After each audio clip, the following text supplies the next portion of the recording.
100 days and counting until Election Day.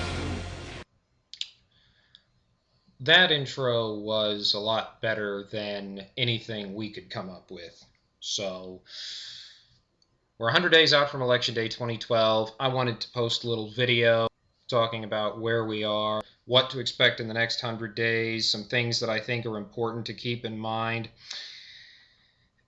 First, I just want to pick up on one point that I left out of my previous video. I was talking about this particular poll from Fox News. There's one thing I didn't go over, and that is the honest and trustworthy numbers. When asked, do you think Barack Obama is honest and trustworthy or not? This surprised me. 51% said yes, he is. 46% said the same thing about Mitt Romney. Now, obviously, 51%, that's higher than 46%, but the percentage of people who said no, Barack Obama is not honest and trustworthy, is higher than the percentage of people who said Mitt Romney is not honest and trustworthy.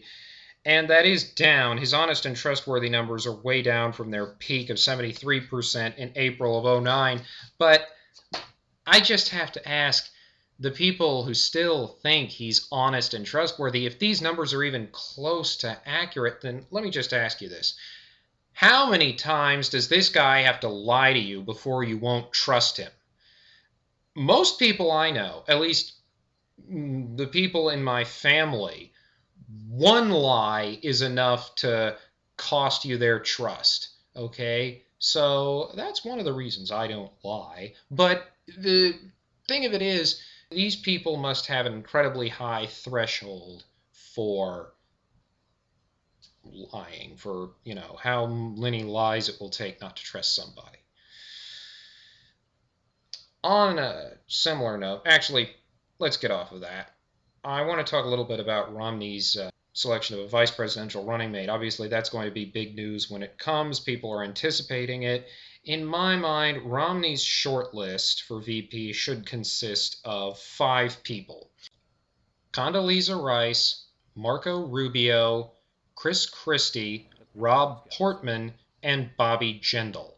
I know that some of you will disagree with that, and Beth Myers, if you're watching, then no, seriously, I just think that, no question, there are other good picks, but personally, I would like to see him pick Dr. Rice. I don't think that she will eventually be the running mate. If I were a betting man, then I'd say Rubio is the best bet. What I do think Romney's vice presidential pick will tell us is how confident the Romney campaign is feeling of victory. If he goes with a so-called safe pick, e.g. Rob Portman, then it will be a sign that they're probably feeling pretty confident of victory in November. If he goes bold, which is the adverb I keep hearing, and picks somebody like a Marco Rubio, or if he picks Senator Rubio,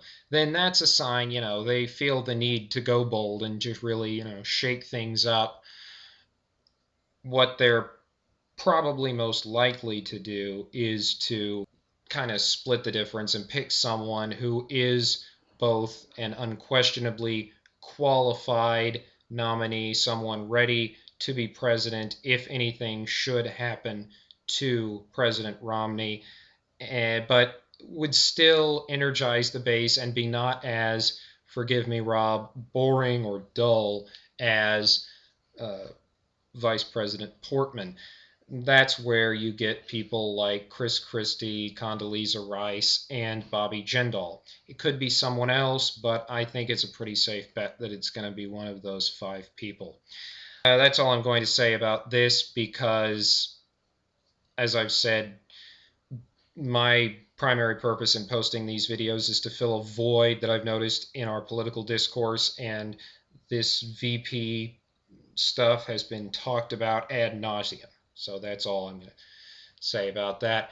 Thank you for watching. Do check out the aforementioned blog. I've started including a link to my blog in the descriptions to these things so that you don't have to type out the address. Just click on it, check out the blog, read the articles, and also please follow me on Twitter at RightWingGenius.